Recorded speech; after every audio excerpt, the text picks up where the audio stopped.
en vivo y en directo. Estamos arrancando Cara o Cruz. Estamos en Unicanal, en Canal 13 también en la 650 AM Radio 1. La primera del dial, 21:01 y la temperatura ya no veo. ¿Vos ves, Claudia? 29 grados. 29 grados. Ahí está. ¿Cómo estás, Pipo? Muy bien, Jorge. Buenas noches a Claudia también, a los invitados y buenas noches a la audiencia. Y arrancamos con un tema que da mucho que hablar nuevamente. Muchísimo, porque vamos a desarrollar enseguida, ¿verdad? Hablaba con representantes de las aerolíneas que operan en nuestro país. Nos decían que valoran este anuncio, esta decisión del gobierno. La semana pasada esta conferencia de prensa, Federico González, ministro asesor de Asuntos Internacionales. Entre paréntesis, va a ser ministro de Relaciones Exteriores. Según lo que se dice, el único cambio que podría haber es si se da lo de Benigno al BID, porque el resto de los cambios, yo hablé con varios, por lo menos, y es todo bola. Pero hay como una versión de un súper enroque de cambio de lugares y al final parece que no... Pero yo hablé el viernes por la mañana en Radio 1 con Dani Centurión y él me dijo más de 1 y menos de 10, o sea, pero... Sí, pero es la... A mí me dicen yo hablé con varios protagonistas de los cambios, pero consulté y me dijeron, no, todo es... Hay una usina de rumores instalada por los que quieren los cargos, más que una realidad del presidente de la República que esté por decidido por cambiar a nadie. Vos sabés que para cambiar es dificilísimo. Pero lo que sí es un hecho de Relaciones Exteriores y Hacienda. Relaciones Exteriores y Hacienda sí o sí. Solo Hacienda tiene esa causal. Si se da, no sé si se votó ya en el BID, si se aprobó ya, no se lo confirmó, no, eso es lo que no pude averiguar. Pero sí, eso se define ahora en estos días. Y lo del BID se define y ahí podría haber un cambio. Que dentro de ese cambio de Hacienda también incluye lo del enroque, el cambio de canciller, es otra opción. Se habla también de Liz Kramer, de Euclides, Nicanor, de PETA, pero... De DIMS, yo escuché que lo sacan a DIMS del MOPC Ahí y va a Itaipú. Pues yo creo que no lo tocan a DIMS, porque DIMS en general, me estaban diciendo hoy, él está haciendo buen trabajo en el además ministerio. no tiene mucha crítica, Vince. No. Ser de los menos crítica que tienen. O sea, todos los que vos hablaste no tienen crítica hoy fuerte. Ninguno de los que hablaste, salvo PETA. Y bueno, y el canciller, ¿qué crítica tiene? No hay gran cosa tampoco el canciller. Y Hacienda, solamente sería el caso del ministro de Hacienda, me parece a mí, me arriesgaría a decir que... Yo te digo lo que dice el ministro asesor político de la Presidencia de la República. Los cambios que se anunciaron que se iban a dar antes del 15 de agosto, para el 15 de agosto no se hicieron porque se estaba trabajando por la elaboración del presupuesto general de la Nación. Se superó eso, ya se presentó, ya se trabajó, entonces se hizo una evaluación del rendimiento de los distintos integrantes del gabinete.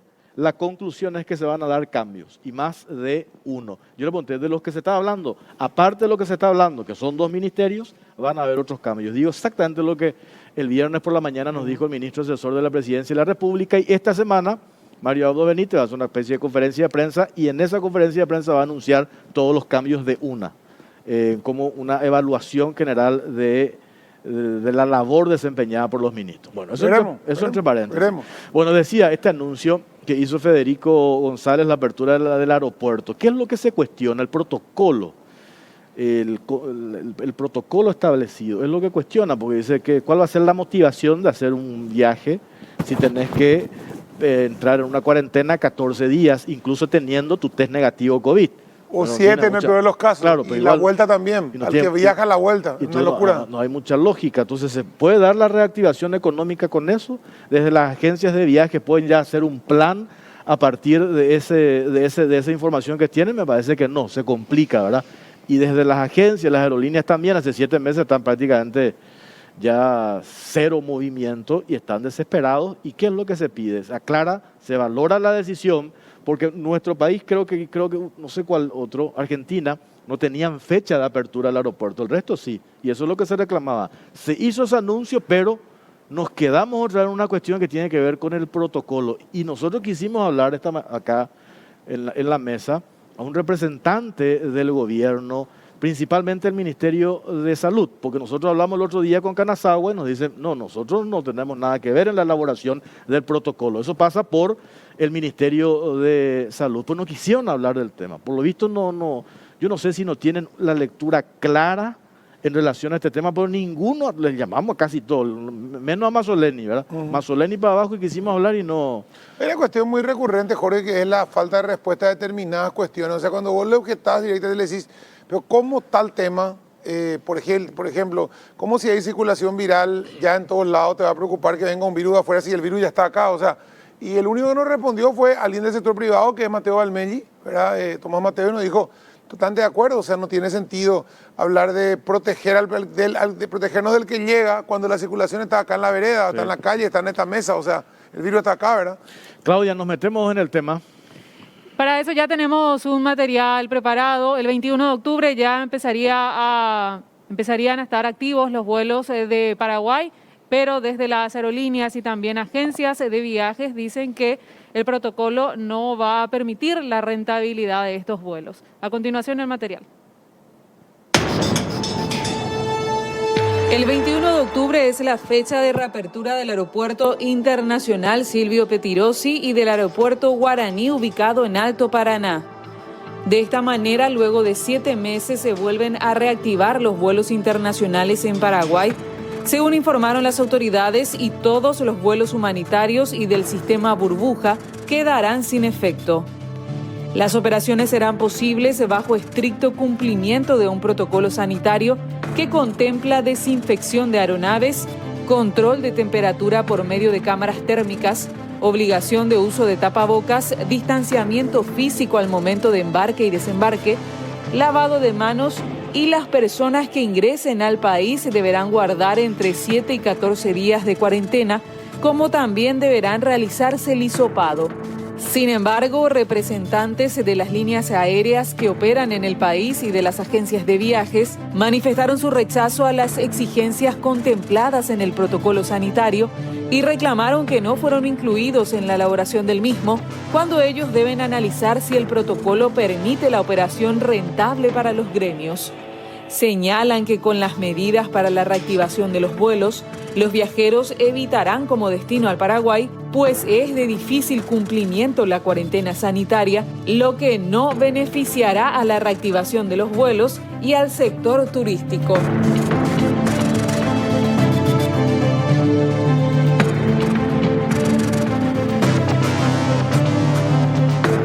Tenemos una consulta para todos ustedes a través de las redes sociales que dice: ¿crees necesario que las personas que ingresen al país con test COVID-19 negativo hagan cuarentena de 14 días? Sí o no son las opciones, y los comentarios a través del hashtag COCPI.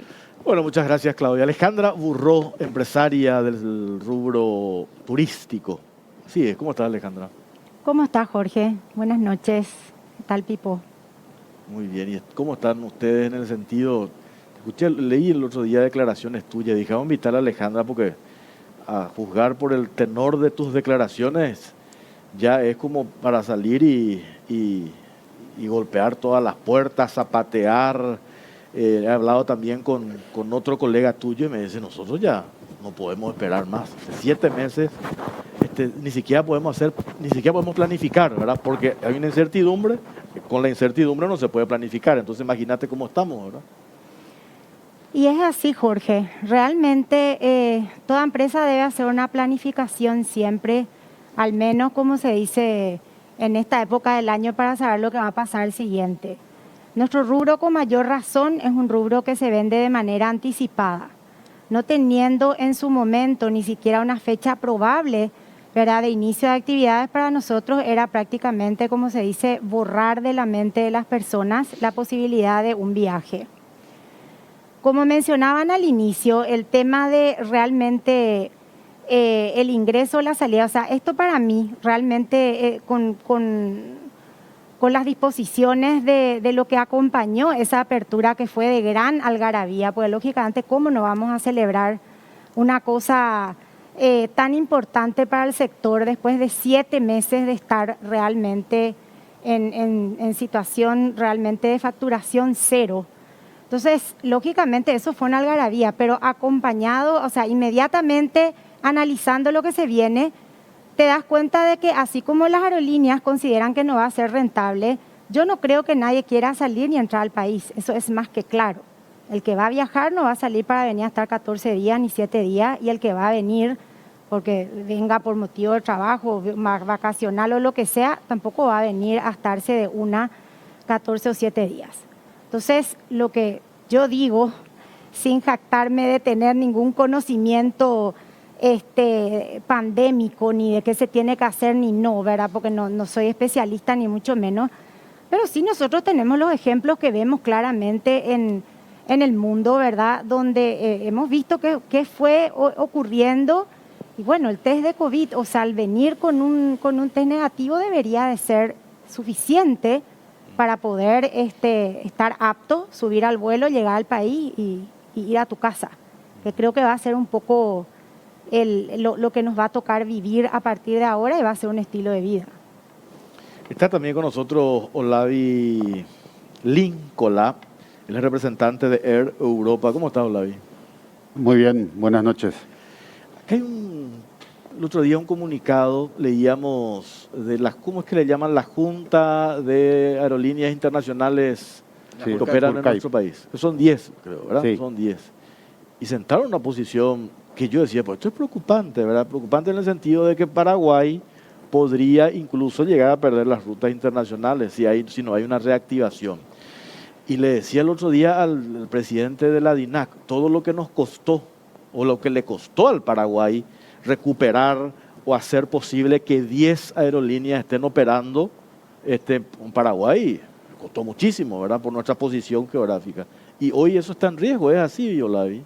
Es así, es una realidad y es una realidad que pusimos sobre la mesa las aerolíneas desde el día 1 de la pandemia con el anterior presidente de la DINAC y las autoridades en ese momento, en el mes de marzo. Les dijimos de que entendíamos perfectamente que se tenía que cerrar en ese momento, pero que cuidado con las decisiones que vayan a tomar en el futuro, porque es muy fácil cortar, es muy difícil retomar.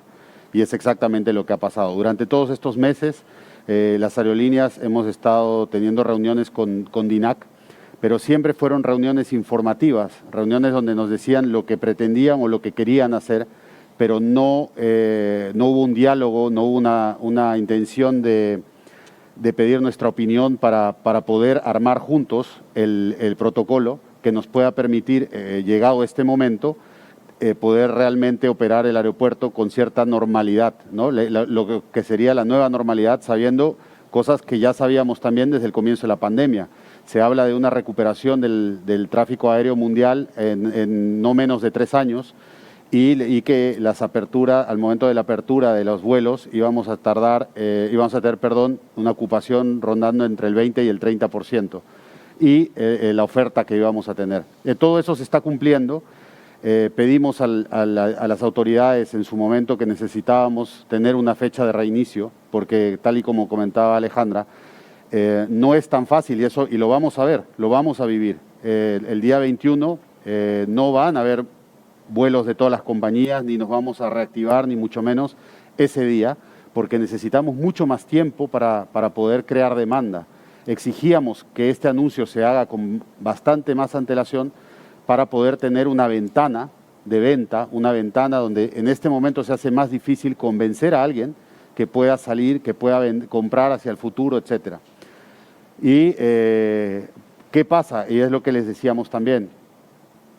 En este momento, todas las aerolíneas, absolutamente todas, nos vamos a tener que reducir, porque la oferta que viene y la demanda que viene es muy poca comparado con lo que veníamos creciendo en los últimos años. Entonces, hay un momento en que tenemos que poner las fichas, como se dice en el juego, y poner este avión aquí y este aquí. Mercados pequeños, mercados, como decíamos, como puede ser Paraguay, que son buenos mercados para las aerolíneas, por eso operamos, pero que son más pequeños, se pueden quedar rezagados en un momento en el que hay que poner los recursos sobre la mesa, y si además lo hemos retrasado tanto, y ahora, en el momento en que nos teníamos que reactivar, tenemos un protocolo que no va, eso sin duda, y es categórico y todas las aerolíneas pensamos igual, no va a ayudar a que la demanda suba, todo lo contrario. Entonces, sí hay un peligro de que en algún momento, cuando empecemos a reactivar y se estén reactivando los otros países, pues haya alguna decisión de alguna aerolínea, que ya la hay, de poner a Paraguay. No puedo decir en este momento que se vaya a quitar o retirar alguna aerolínea, pero sí retrasar la llegada nuevamente de las compañías aéreas. Y sobre todo agregarle a eso, reducir la frecuencia, porque ya hemos llegado a un punto con la aerolínea de ustedes, que es nuestra única ventana directa a Europa y a un mercado gigantesco como es Europa, Medio Oriente, Oriente y compañía. Perder esa cantidad de frecuencia que teníamos con ustedes es gravísimo y recuperarlo va a ser, como dice usted, si costó tanto conseguir que se llegue a esa cantidad de frecuencia con ustedes, recuperar va a ser una cosa de, me imagino decir, años, ¿verdad? Exactamente, ¿no? Y para que vean el impacto tan grande que es, nosotros teníamos entre Córdoba y Madrid 12 vuelos a la semana desde Asunción y ahora con suerte en el mes de noviembre estamos intentando y necesitamos además que se abra Argentina para que esto se cumpla, no vamos a llegar a 4 al mes, ¿no? Entonces es muy difícil porque además de eso, también tenemos el otro lado, ¿verdad? Hay otros países que necesitamos que se reactiven. En el caso nuestro, y aprovecho la pregunta para eso, era muy importante hacer el anuncio en Paraguay porque ese era el pistoletazo de salida para las negociaciones entre cancillerías, entre Europa y Paraguay. La Cancillería de la Unión Europea necesita recibir esa noticia de Paraguay va a abrir y tiene la intención de recibir a los ciudadanos europeos y que Paraguay pida, necesito que ustedes reciban a mis ciudadanos también. Ese trámite aproximadamente, sin ser un conocedor y con lo que tengo de las conversaciones que hemos tenido, va a tardar aproximadamente 2 meses. Es decir, que nos estamos poniendo ya, en el mejor de los casos, porque también todo depende de cómo vaya la pandemia, que en diciembre podría incluirnos la Unión Europea dentro de su lista. Entonces, y una vez que estén en la lista, ustedes ahí recién tienen que asignar un equipo y las rutas que van a tener. Así es, y que podamos pensar en crecer, porque teniendo las limitaciones en este lado y las limitaciones en el otro lado, va a estar bastante complicado, bastante complicado. Teníamos la esperanza de que aquí sea solamente con COVID negativo, y eso hubiese generado que, por ejemplo, los paraguayos que viven en Europa, que pueden entrar a los dos lados porque tienen residencia legal, puedan empezar a venir, que es la época natural de su venida, de empezar a venir en noviembre, diciembre para las fiestas. Pero obviamente si tú tienes 15 días de vacaciones, no te quieres quedar 15 días metido en tu casa. Entonces probablemente la gente no va a venir y cada vez se complica más la posibilidad de crecer. Los números en este momento son bastante negativos para noviembre, ¿no? A partir de esa reapertura estamos intentando y vamos a intentar operar más, pero va a estar muy, muy complicado. A ver, está también con nosotros Alejandro Piera, él es representante legal de la Asociación de Transporte Aéreo Internacional. Alejandro, ¿ustedes, es cierto, no participaron activamente con las autoridades sanitarias de la elaboración del protocolo? El protocolo fue discutido por el Ministerio de Salud. Nosotros básicamente nos enteramos del protocolo o el borrador anterior a este último que está publicado hace cuestión de una semana, ¿verdad? Pero las líneas aéreas no participaron en el proceso de formación del protocolo y para las líneas aéreas era sumamente importante proveer sus comentarios porque hay muchas cuestiones, si bien es un protocolo eminentemente sanitario de la perspectiva de salud, implica muchos aspectos operativos para las líneas aéreas que van a ser tratados en muchos casos, inclusive fuera de la jurisdicción del Paraguay. Cuando un pasajero va a embarcar en el exterior, el agente de check-in de esa línea aérea debe revisar en su pantalla básicamente cuáles son los requisitos para dejar embarcar a ese pasajero. Y todo eso se sigue en cuanto al protocolo. Cualquier palabra que se ponga además genera una confusión que puede ser muy importante, ¿verdad? Eso ahora hay que decir, con la línea aérea celebramos en primer lugar que se haya abierto el aeropuerto. Yo creo que eso es sumamente positivo. El viernes hubo una reunión que por primera vez participaron todas las líneas aéreas, la DINAC, el Ministerio de Salud, también estaba la directora de Migraciones, participó gente de IATA. Eso fue, yo creo, muy positivo para discutir el protocolo y los problemas operativos, ¿verdad? Y espero que de esa manera se vaya trabajando de aquí en adelante, porque lo que dijo Lavi es sumamente importante y hay que tener el contexto. Nosotros somos el mercado más chico de Latinoamérica y el que tiene menor conectividad. Si nosotros no reconocemos eso, yo sé que a las autoridades no les gusta hablar de esto, esa es una realidad, ¿verdad? A diciembre del año pasado manejábamos 1.200.000 pasajeros el aeropuerto Silvio Pettirossi. Por año. Por año. Tuvo un crecimiento entre entrada y salida. tuvo un crecimiento de 2.3, inferior a la media latinoamericana, que es de 7. Este año, a agosto, ha tenido casi 270.000 pasajeros, ¿verdad? Lo que nosotros esperamos, y las caídas van entre el 70 y 75%, lo que nosotros esperamos, si hacemos una proyección y lo que se pueda generar ahora, que está muy relacionado con lo que dijeron Olavi y Alejandra, es que básicamente vamos a tener un 25% de ese tráfico global que tuvimos el año pasado. ¿Y por qué? Porque los meses de enero y febrero no fueron tan malos comparativamente hablando. En cuanto a la recuperación, y hay que tener muy en cuenta eso, ¿verdad? Si uno mira todos los estudios internacionales, Latinoamérica se va a recuperar entre 5 a 6 años dependiendo de los mercados. Va a ser una recuperación más lenta porque tiene mercados domésticos pequeños, salvando Brasil, y que es un continente en sí mismo, y Colombia, el resto tiene mercados domésticos bastante pequeños y nosotros casi que inexistente. Si nosotros el año que viene tenemos un tráfico que es el 50% del 2019, es decir, 600.000 pasajeros, es un año buenísimo, ¿verdad? Pero tenemos que crear un conjunto de políticas para ayudarnos a generar volumen. En la medida que no haya volumen, la oferta se va a reducir sustancialmente. Y si antes teníamos 3 vuelos o 4 vuelos a Buenos Aires todos los días, y probablemente vamos a tener un par de vuelos a la semana con suerte. Por eso que el protocolo es tan importante, ¿verdad? Porque en la medida que haya restricciones, la gente no va a querer viajar. Y si no generamos confianza, va a ser muy difícil alimentar, que se genere una oferta suficiente. Es un paso positivo, ciertamente que lo es, pero tenemos que saber entender el contexto a lo que nosotros nos estamos exponiendo.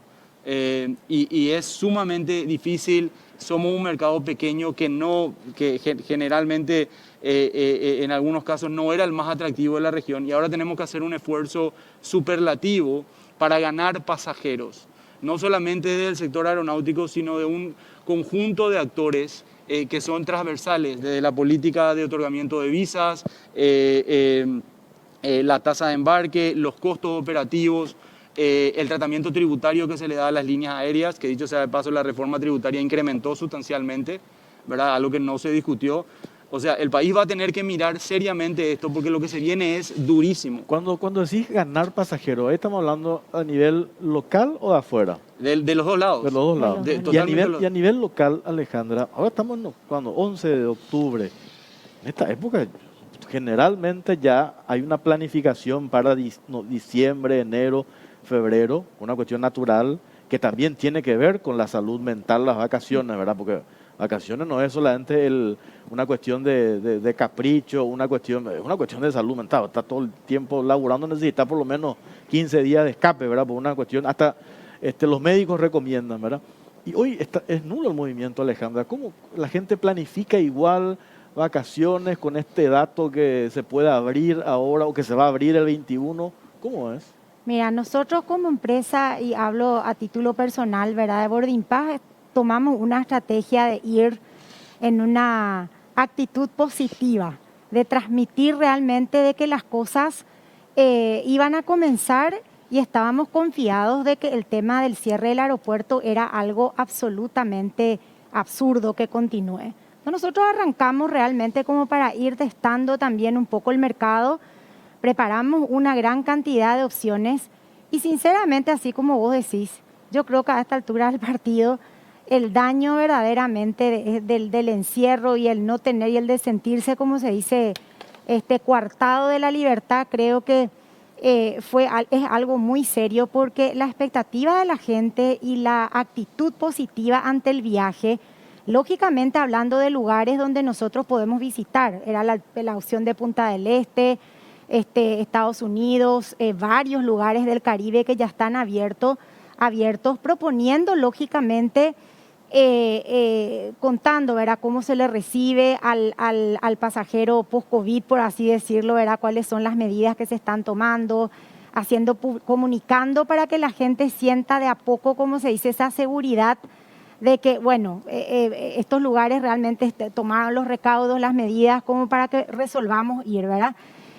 la flexibilidad que hoy tienen, ¿verdad?, los proveedores, tanto las aerolíneas como todos los servicios, creo que es un punto también súper interesante que publicamos y eso motivó también el interés de la gente de empezar a soñar en volver a salir, ¿verdad? Y la seguridad, ¿verdad? Porque lógicamente de eso se trataba. Era obvio que iba a ser requerimiento el test para poder abordar un avión. Eso es lo que está ocurriendo en aeropuertos que no se cerraron nunca y en aeropuertos que se abrieron. Yo mandaba justamente hoy la información de Tocumen de Panamá, que justo antes este fin de semana sacaron su, ¿cómo se llama?, el comunicado de apertura, y ellos piden test de COVID, ¿verdad? El PCR o el antígeno, y si no lo tenés eso al arribo, directamente te hacen el test y con $50, ¿verdad? O sea, es una cosa que va a ser ¿cómo se dice? Este es el estilo de vida, esto es lo que nos toca ahora. Entonces, arrancamos, como te digo, y vimos que increíblemente empezaron las ventas. Porque como decía al comienzo, ¿verdad? Este es el momento, no es de comenzar a ver, este es el momento de tener el año 2021 listo, inclusive 2022 para algunos rubros, como el caso de las excursiones que se hacen anticipadamente, que se precompran anticipadamente. Entonces, verdaderamente es lo que yo tanto decía, no es un 2020 que sacas del almanaque, es un 2021 que puede ser para este rubro realmente nefasto. Ese es el tema. Tengo que hacer una pausa. A la vuelta, quería consultarle a los representantes de las aerolíneas. ¿Es cierto que hay un dispositivo especial en las aerolíneas de seguridad que tiene que ver con el tema que me decían, incluso acá nosotros tenemos más riesgo que en un avión, porque creo que no sé cada cuánto, 10 o 15 minutos hacen una limpieza, extracción del aire, y eso lo expulsan permanentemente, entonces hace que eso sea un sitio seguro. Eso es así. A la vuelta de la pausa hablamos de eso. Ya venimos.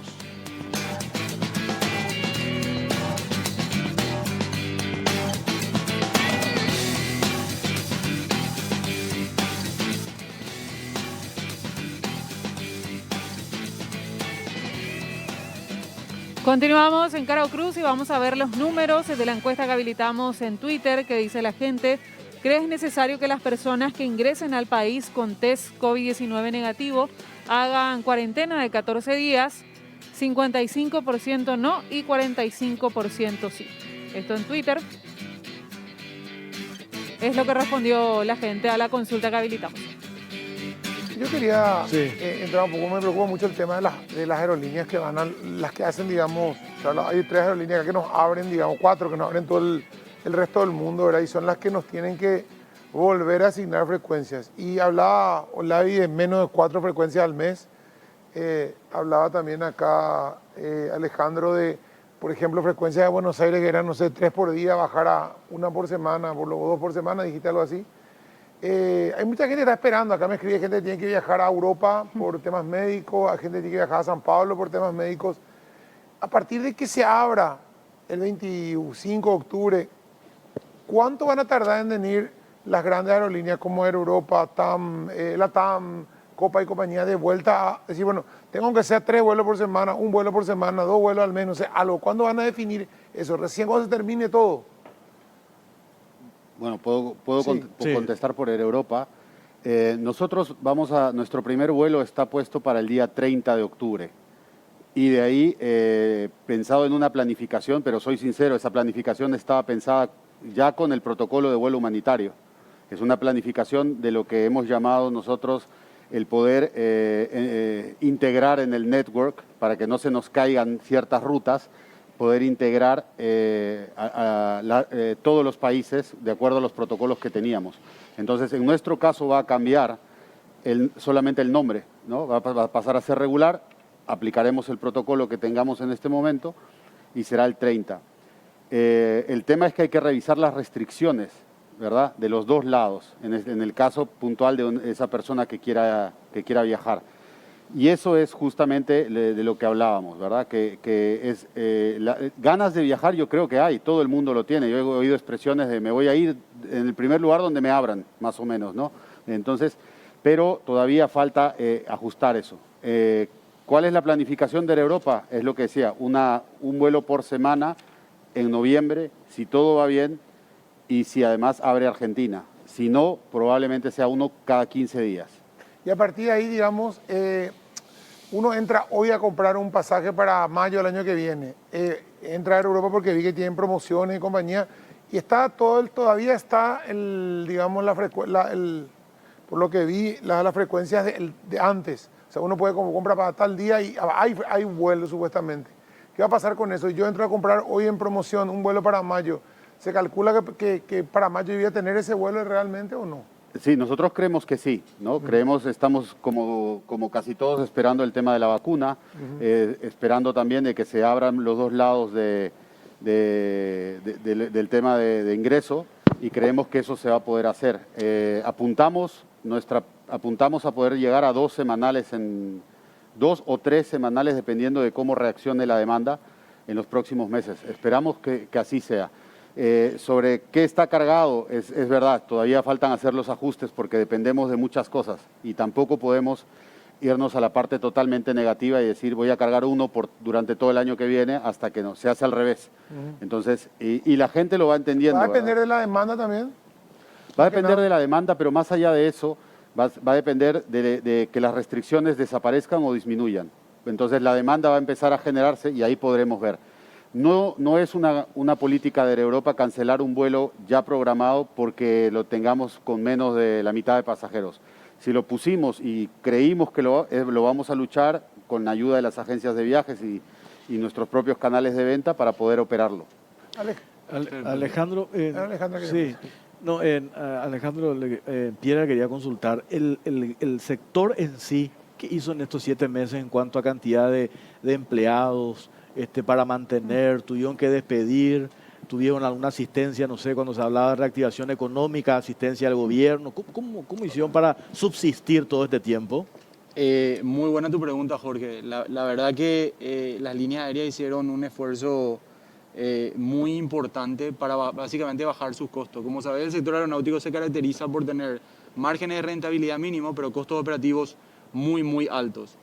Y muchas tuvieron que reducir, o sea, todas realizaron una reducción muy importante de sus empleados, ¿verdad? Reducieron proveedores, vuelos, devolvieron aviones, algunas pudieron obtener financiamiento, paquetes de estímulo muy importantes hubo en Europa y en Estados Unidos, donde el gobierno básicamente tuvo que poner mucho dinero para sacarlas a flote.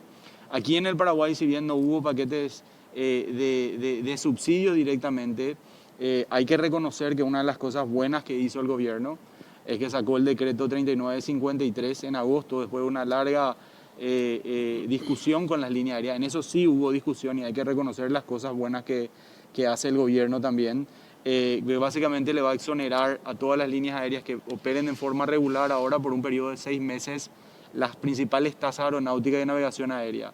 No es el mayor costo operativo que tienen las líneas aéreas, pero es algo importante y es algo que ningún país de Latinoamérica lo ha hecho tan agresivo como lo ha hecho Paraguay, que se sabe muy poco también. Yo creo que ahí las autoridades recién ahora lo está dando a conocer, pero las líneas aéreas han tenido que hacer unas reducciones brutales y ven un escenario de una recuperación extremadamente lenta.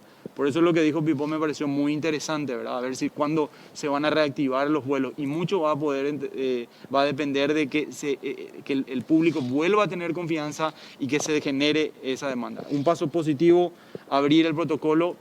Cuando nos reunimos virtualmente con los miembros del gobierno el viernes, el doctor Sequera dijo que esto se va a volver a revisar. O sea que estamos muy optimistas que se pueda flexibilizar en la medida que el tiempo vayan transcurriendo y nos demos cuenta que realmente el transporte aéreo no es un vector de transmisibilidad o un vehículo porque se transmite el virus o no de una manera adicional, por ejemplo, con otros medios, pero creemos que esto va a tener que revisarse porque no vamos a tener la misma conectividad que teníamos pre-pandemia. A nosotros nos están llamando amigos que quieren ir por 1 o 2 días a Buenos Aires, volver, que tienen problemas médicos, competiciones deportivas, ¿verdad? Y no van a ver los vuelos de la misma manera que lo teníamos anteriormente.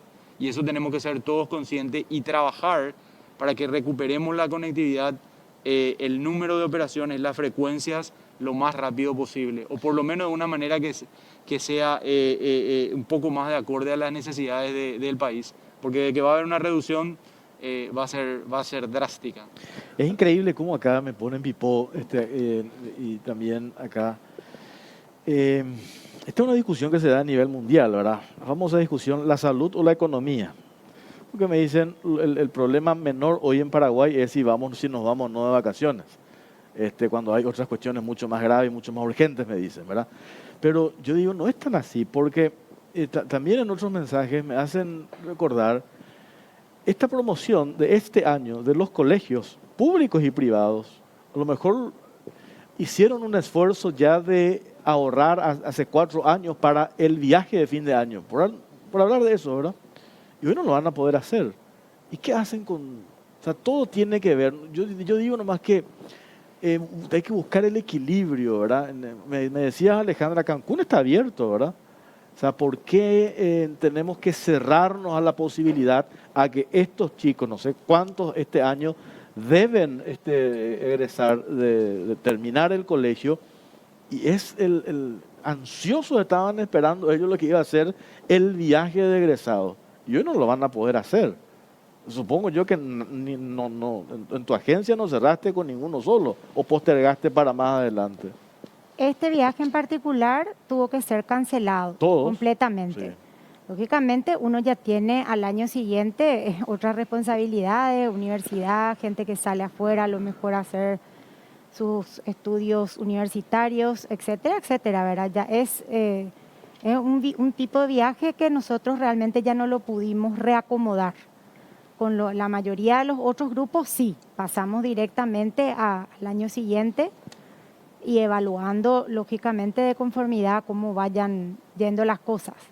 Pero particularmente este caso es realmente así como decís. Y yo creo que realmente no, si bien estamos en una situación que siempre se habla, ¿verdad? De que, bueno, yo creo que pusimos la parte sanitaria todos, porque creo que no creo que nadie más que cada uno de nosotros cuidemos, ¿verdad?, nuestra vida con relación a este virus que entró y que realmente se va a instalar y no se va a ir, que es exactamente como ocurrió con el dengue. O sea, esto es una cosa que no es la vacuna, no es, o sea, uno lee y ve claramente, ¿verdad?, de que esto ya está, ¿verdad? Es una cosa con lo que vamos a tener que adaptarnos y cuidarnos en donde nos toque. Yo creo que tiene que ser a partir de hoy la cuestión, porque hay que volver a vivir, hay que volver a las actividades, hay que trabajar y bueno, y como decías también, ¿verdad?, cuidar otros aspectos que no son menos importantes, como el tema emocional y otras enfermedades que yo creo que se van a ir dando también a raíz de esta situación que nos tocó a todos de encierro. Claudia. Le quiero preguntar al señor Oladi si existe la posibilidad de ver la forma de reajustar el protocolo establecido por el Ministerio de Salud y de repente evitar esa cuarentena si es que se tiene doble test antes de hacer el viaje negativo y luego al llegar, ¿verdad? Podría ser una salida, creo, ¿verdad? Sí, la parte, como decía el doctor Piera, de esperanza que nos dieron el viernes en la reunión fue de que se va a revisar, de que estaban tomando la decisión de abrir el aeropuerto en un momento donde la pandemia en Paraguay está en un pico o en una meseta alta, ¿no? Entonces nos dijeron que lo van a revisar y que se puede revisar. Sí, el poner a la salida y uno a la llegada podría ser una solución, pero no entenderíamos el por qué, porque estamos hablando de 24 o 48 horas entre una y otra, con las medidas que no llegamos a tocar, las medidas que tomamos dentro de los aviones y en los aeropuertos. La posibilidad de contagiarse es mínima y salió una estadística de la IATA el viernes. Se ha podido comprobar que 44 casos de personas en todo el mundo se contagiaron o probablemente se contagiaron en un avión, de una masa de 1.200 millones de viajeros, es decir, 1 por cada 27 millones, con lo cual la posibilidad prácticamente no existe, ¿no? Y esto debido a las medidas y a las cosas que tienen los aviones. Uno de Eso ellos, que te preguntaba recién, lo de la medida de seguridad, ¿verdad? El más importante dentro de los aviones son los filtros de aire que hay, que son los filtros EPA. Son los mismos que están en los quirófanos. ¿no? Y filtran el aire cada 3 minutos, traen Cada una parte, 3 minutos, ahí está. traen una parte de fuera del avión y la otra es el filtrado por esos filtros precisamente, que hacen de que la posibilidad de que el aire esté infectado sea mucho menor. Y unas medidas que hemos tomado dentro de los aviones es que, por ejemplo, se pide y se reduce los movimientos dentro de la aeronave, ¿no? Esas caminatas que a todo el mundo le gusta o a mucha gente hemos pedido que se limiten, no se puede mover, no se puede cambiar de asientos, no se puede hacer varios movimientos que solíamos hacer y que dependen de la responsabilidad de cada uno, pero totalmente de la aerolínea. Es decir, las azafatas están ahora más duras que nunca en ese sentido para evitar los contagios. Se ha cambiado la forma de servir la comida con el catering, tanto en business como en turista, donde hay la menor cantidad de contacto, es decir, en la clase turista viene en una bolsa de estas de picnic, donde el pasajero mismo viene el plato caliente, que por la temperatura que manejan no tiene probabilidad de tener nada, y lo demás viene totalmente cerrado y sellado. Entonces se han tomado todas las medidas, y esto hablamos desde el mes de abril, ya teníamos esas medidas, las hemos ido mejorando de acuerdo a las legislaciones y recomendaciones de los diferentes entes aeronáuticos, con lo cual creemos que el viajar el viajar en avión, por lo menos, es lo más seguro que puede haber. Nosotros opinamos con todas las aerolíneas, y yo personalmente tengo la opinión de que el test COVID negativo debería ser suficiente para poder llegar a un país, ¿verdad?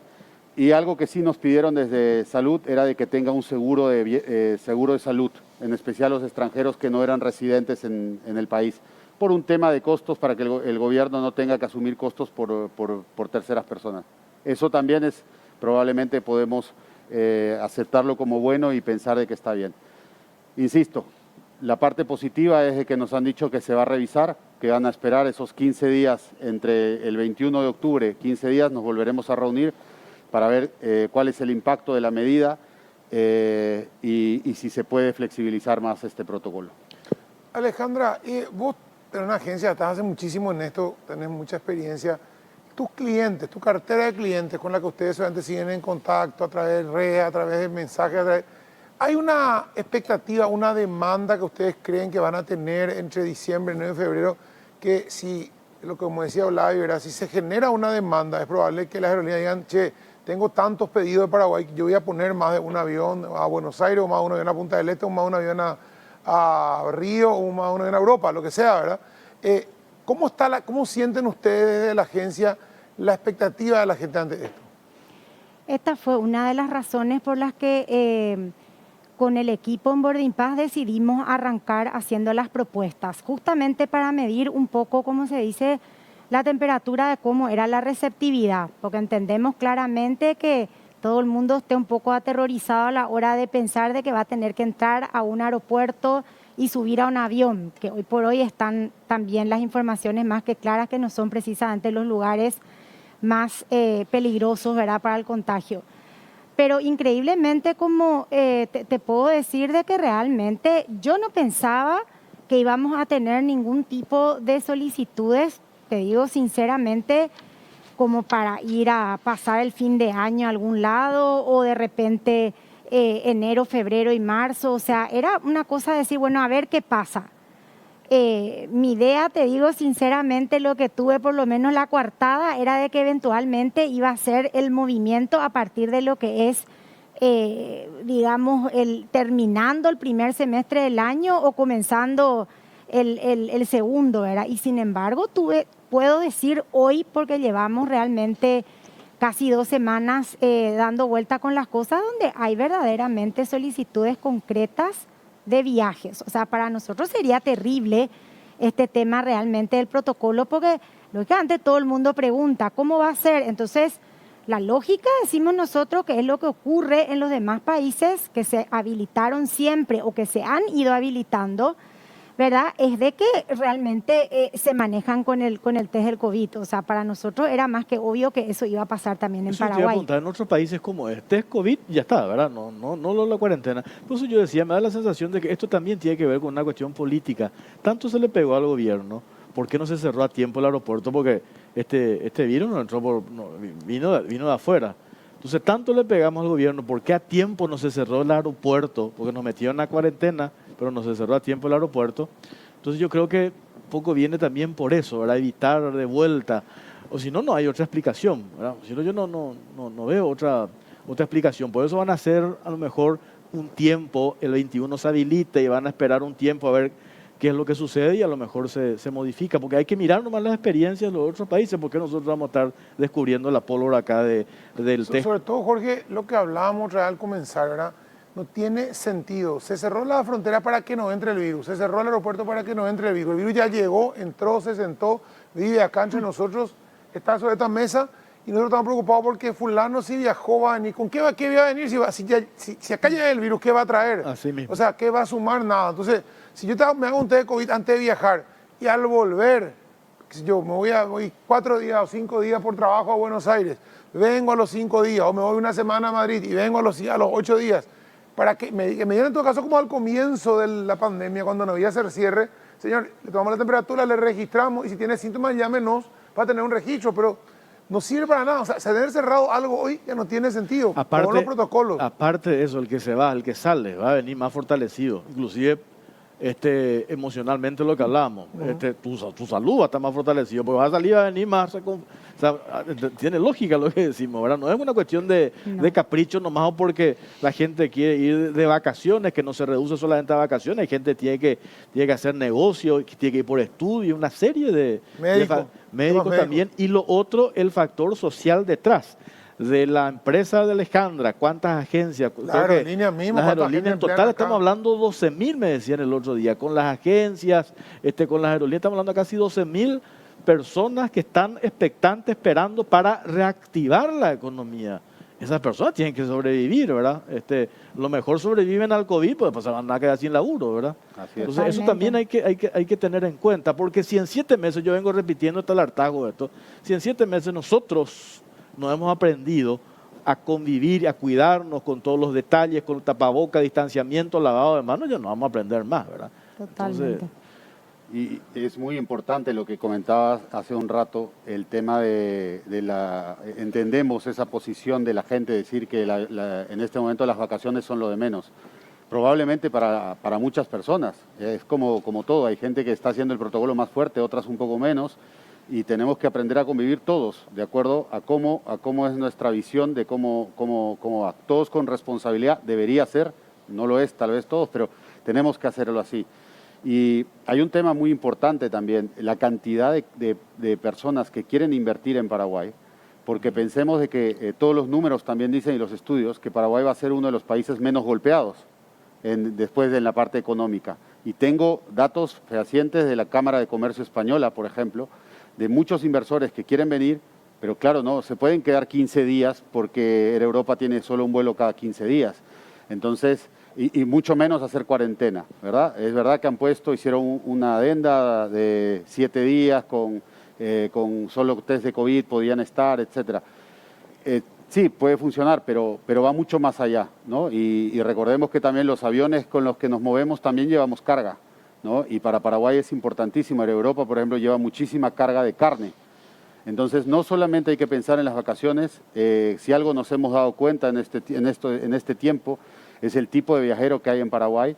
Y a mí personalmente me ha sorprendido ver la cantidad de ciudadanos alemanes que viven en Paraguay. Es una cosa inmensa y además que tienen unas actividades económicas muy importantes y van y vienen. Han estado yendo y viniendo durante la pandemia en los vuelos humanitarios porque tienen residencia aquí, tienen residencia allá, es decir, podían, ¿verdad?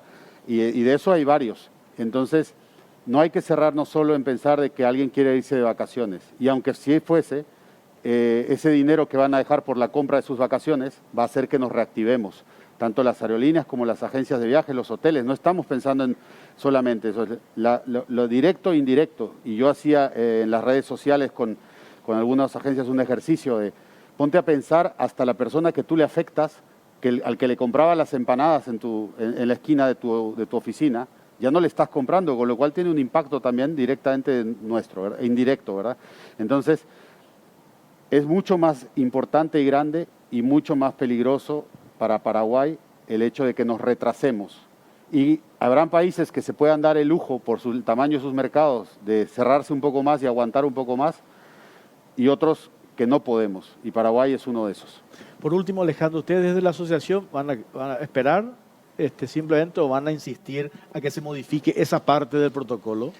No, yo pienso que todas las líneas aéreas van a tratar que operan aquí en Paraguay, van a tratar de participar más activamente en este proceso de formación del protocolo, de monitoreo, de vigilancia y de tratar de construir juntos. Yo creo que lo que pasó el viernes es un paso trascendental. Yo creo que las autoridades de salud, de migraciones, la autoridad aeronáutica entendieron mucho también las repercusiones operativas que tiene el protocolo, ¿verdad? Y eso es un paso muy, muy positivo. Por supuesto que las líneas aéreas van a estar acompañando el protocolo, comentando los problemas que acarrea la implementación en diversos países. Puede ser que ciertas partes del protocolo la redacción no sea la mejor, ¿verdad? Pero básicamente queremos acompañar eso porque creemos que una revisión va a ser necesaria. Justamente yo creo que lo que dijo Lavi ahí es central, ¿verdad? Por más de que nosotros apliquemos la parte del protocolo que dice que podamos, que un pasajero pueda llegar al país extranjero por menos de 7 días, ¿verdad? Si tiene un PCR negativo, eso va a ser posible si dentro de esos 7 días hay un vuelo de ida y vuelta. Pero si no hay, el vuelo a San Pablo es una sola vez por semana, ¿verdad? Va a tener que quedarse 7 días por más de que su intención sea quedarse solo 2 días, ¿verdad? Claro. Por eso que es tan importante reactivar la demanda y estimular el tráfico, porque va a haber una reducción de oferta muy importante. Bueno, nos vamos vos, este bloque cerramos a hablar del tema de educación. Gracias, Alejandro. Gracias, Olavi, Alejandra. Muchas gracias. Gracias también. Ojalá que esto empiece a moverse, ¿verdad? Es una manera desesperante esto, 7 meses aguardando. Yo supongo que a partir de esta información, Alejandra, ¿vos ya tuviste movimiento o no? La gente haciendo consultas, supongo que sí, ¿verdad? Sí, muchísimo. Muchísimo, ¿verdad? Muchísimo, y la esperanza es lo último que se pierde, Jorge, así que esperamos que haya realmente una revisión de este protocolo y que podamos reactivarnos en serio, ¿no? Sí. Esa reactivación que es a medias y que al final no nos va a, o sea, nos va a perjudicar realmente terriblemente al sector. Sí. Pausa, venimos enseguida. Llegó la hora de disfrutar del sabor de lo nuestro, claro que sí, señores, porque sabemos que lo mejor es disfrutar de tus platos preferidos con el delicioso sabor a fruta de Pool. Acordate, querés darle ese toque especial a todas tus comidas, destapá una Pool. Disfruta el sabor de lo nuestro, Pool naturalmente nuestra.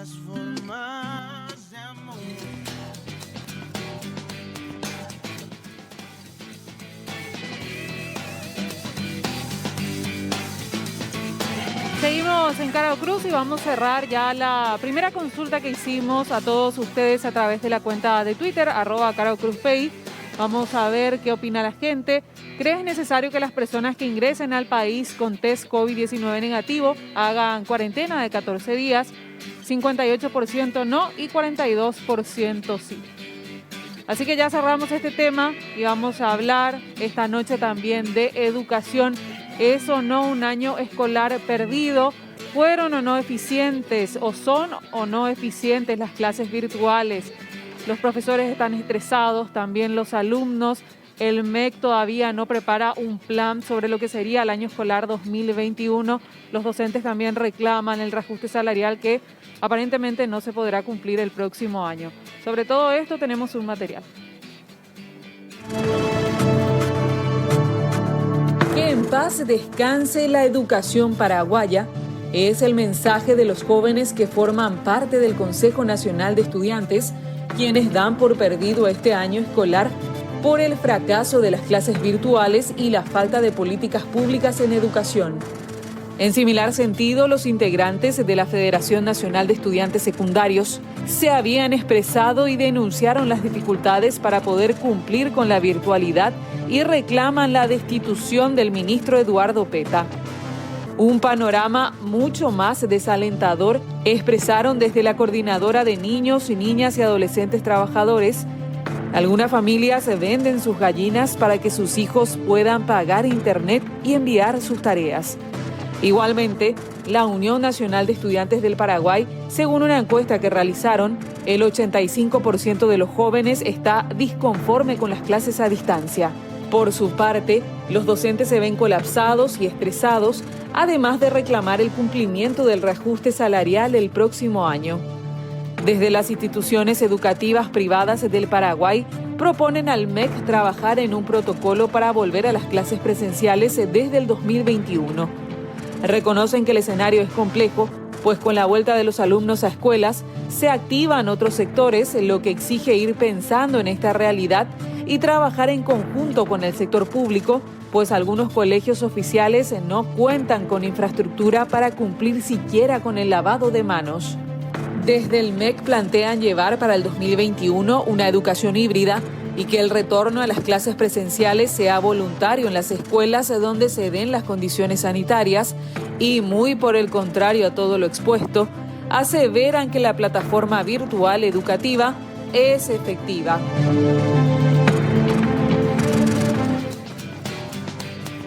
Tenemos la siguiente pregunta para ustedes, que dice: el gobierno anuncia cambios en el gabinete.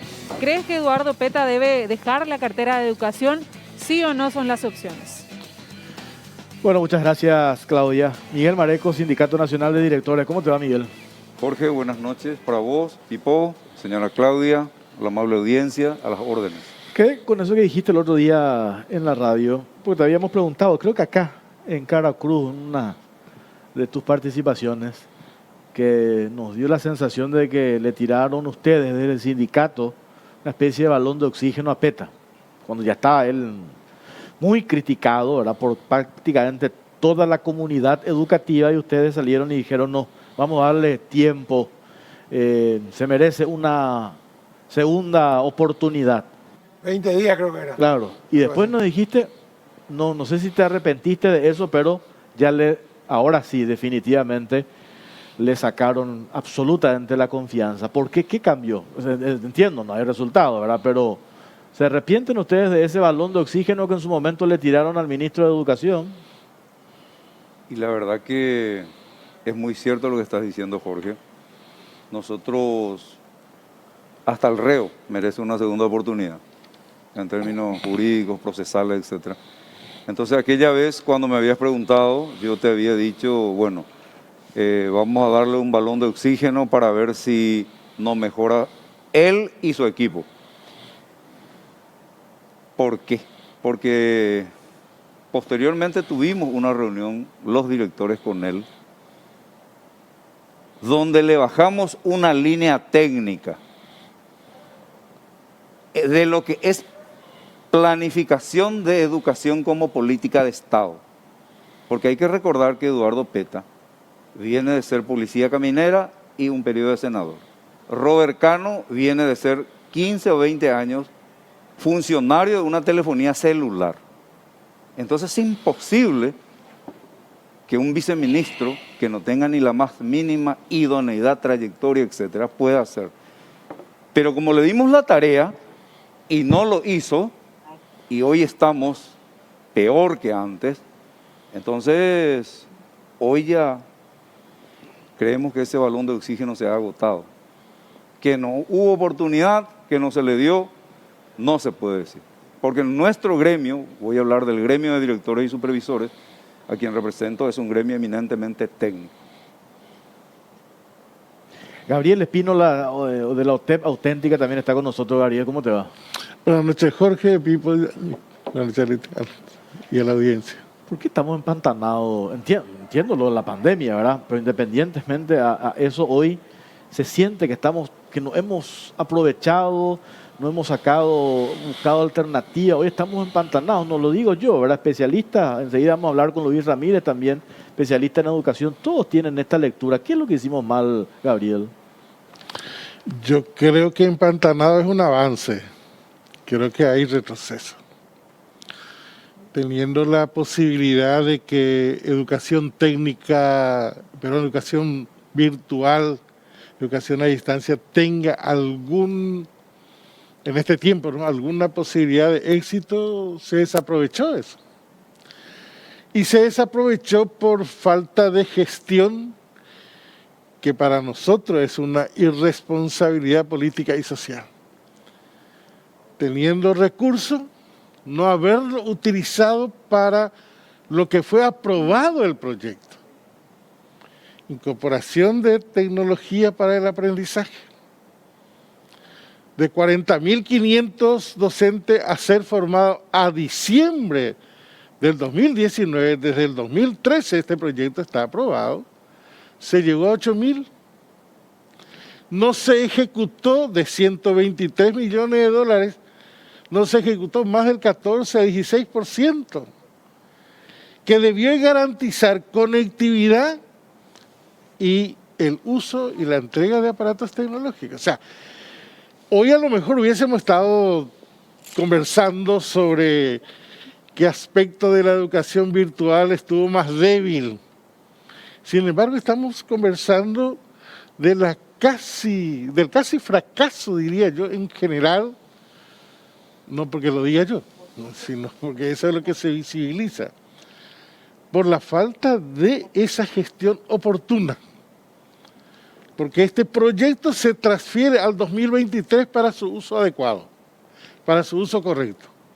Entonces, ¿cómo se sostiene hoy? Y se sostiene de alguna manera con la inversión que hace el docente al comprar nuevos aparatos tecnológicos, a equipar de alguna manera, como se traslada a la escuela o el colegio a su casa, a equipar de alguna manera para que eso pueda tener alguna visibilidad y alguna posibilidad de que pudiera sostener, digamos, el desarrollo con cierta calidad.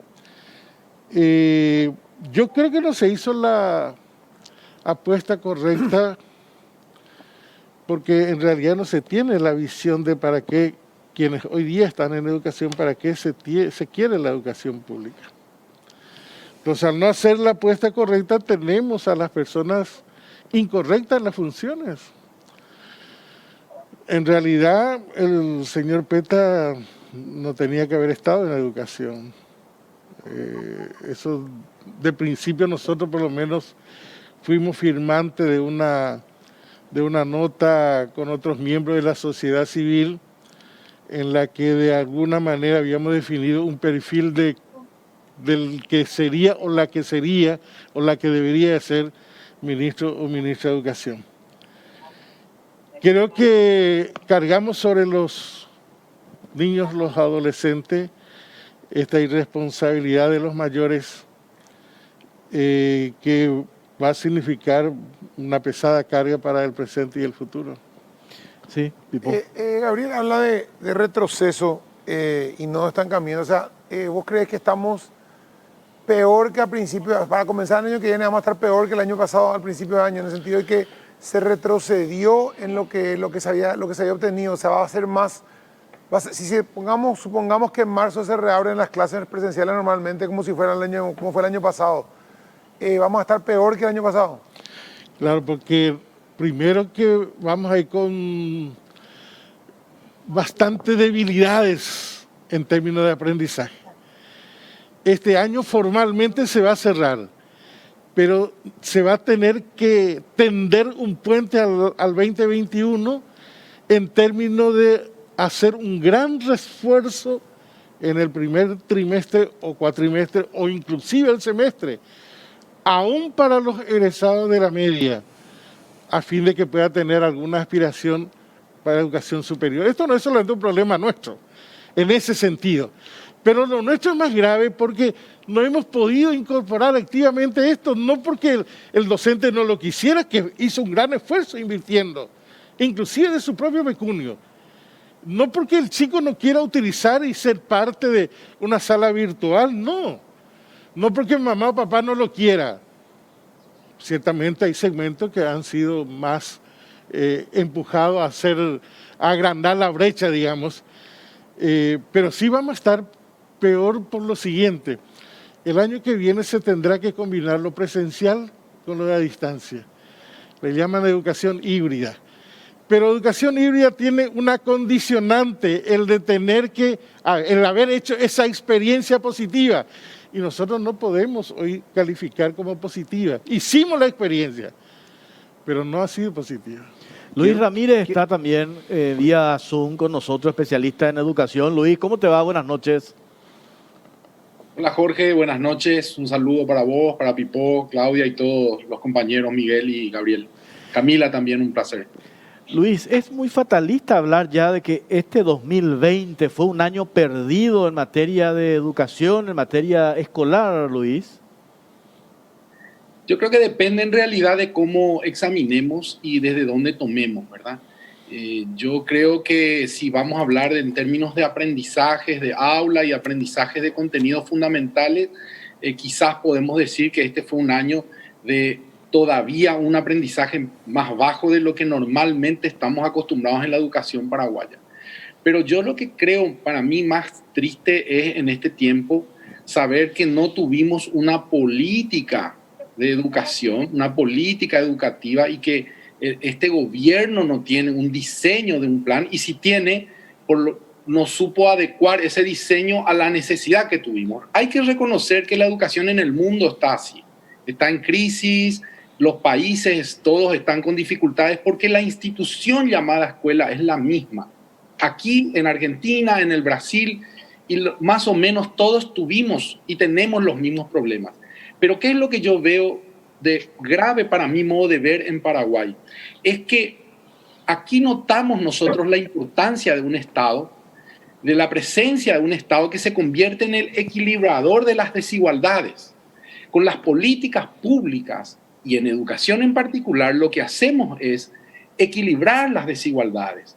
Porque si no, y hay que reconocer, siempre puede haber una punta que puede acceder, que puede llegar, pero cuando se reparte a nivel nacional y sobre todo en los sectores más desfavorecidos, esos son los que no pueden llegar, los que no se pueden subir, los que no pueden avanzar y ahí es donde hacemos todavía la brecha mucho más grande. Entonces es un deber del gobierno y de asegurarnos desde el Estado una consolidación de un programa fuerte que ayude a reducir ese desequilibrio o esas desigualdades que se producen. Y yo creo que ese es un poco el sentimiento que cuesta expresar a veces y que podemos entrar a veces en un tecnicismo pedagógico, pero que en realidad y simple y lisa y llanamente es que los sectores más desfavorecidos no tuvieron la oportunidad de subirse y disfrutar de los beneficios de una educación virtual. Incluso se pone en tela de juicio la educación virtual, que yo sostengo es muy superior a la educación analógica, siempre y cuando se mantengan algunos principios que después podemos debatir o discutir que tienen que ver con el desarrollo personal, que tienen que ver con el desarrollo emocional, que yo creo que es lo que nos falta y nos faltó también en todo este tiempo. Está Camila Jiménez del FENAES, también queremos sumarla a este debate, el representante de la Federación Nacional de Estudiantes Secundarios. Camila, ¿cómo te va? Buenas noches. Muy buenas noches, muchas gracias por este espacio, ¿verdad? Que dan a los secundarios. Y creo que acá hay una cosa muy, pero muy clara, ¿verdad? Que es que lastimosamente el hecho de que esté la pandemia es un discurso ya muy gastado por parte del Ministerio de Educación de que no estaban preparados para afrontar toda esta cuestión y también que la sociedad toda sabe cómo los sectores de la educación nos organizamos para poder exigir justamente esas políticas públicas en medio de la pandemia para que acceder a la educación no sea una misión imposible. Hemos conseguido este año en varias reivindicaciones, ¿verdad? A pesar de la pandemia, la cuarentena, el encierro, logramos organizarnos y conseguir algunas cosas, pero después de todo estamos ahora a esta altura del campeonato con estudiantes totalmente desgastados, profesores en la misma condición, ni qué decir los padres de familia, etcétera. Cuando nosotros, desde que esto comenzó, teníamos bien claro lo que queríamos que suceda, que el sistema educativo no sea un problema en toda esta pandemia, en toda esta crisis, sino una herramienta que ayude a sobrellevarla. Y eso es lo que nos sucedió, obviamente, por falta más que nada de voluntad política, porque todo el sector educativo estaba organizado y dispuesto a trabajar para poder conseguir justamente que el acceso a la educación sea para absolutamente todos y todas. Entonces, eso es justamente lo que creemos que no se cumplió, pero que nosotros estuvimos exigiendo desde que empezó todo esto. Claudia, a ver. A mí me preocupa mucho lo que mencionó Gabriel, el profe Gabriel y también el señor Luis Ramírez sobre la brecha, ¿verdad? El aumento de la brecha que hoy existe ya lastimosamente entre un estudiante de un colegio nacional, una escuela oficial y un colegio privado, y también la brecha, la diferencia que hay entre un estudiante de la ciudad y de las zonas rurales, ¿verdad? Y hoy se nota una realidad en la que realmente no todos los estudiantes pudieron acceder a la tecnología, y si accedieron, de repente no pudieron lidiar con ella y con las tareas. Entonces, desde el MEC que se hable de un éxito de las clases virtuales me parece completamente un error. Ahora, ¿qué es lo que se puede hacer? Ya termina este año, sí, profe Mareco. Sí, es importante lo que estás diciendo, Claudia, para que la audiencia analice lo que estamos diciendo. Yo voy a hablar desde el punto de vista técnico, pedagógico y como especialista. Porque es cierto lo que vos estás diciendo. Nosotros, cuando empezó la pandemia, ¿verdad? Y un poquito después, le dijimos al Ministerio de Educación, ¿verdad? Por favor, no vamos a improvisar. Nosotros, en este momento, necesitamos parar las clases, como estamos parando en la Universidad Nacional de Asunción. Vamos, porque tenemos, como dijo Gabriel, más de 40.000 docentes que no tienen una computadora, una notebook o una tablet, ¿verdad? Y que no manejan herramientas informáticas. Y estamos hablando de 1.600.000 estudiantes. Voy a las zonas rurales donde voy a decir. Entonces, no nos hicieron caso y se viene la improvisación.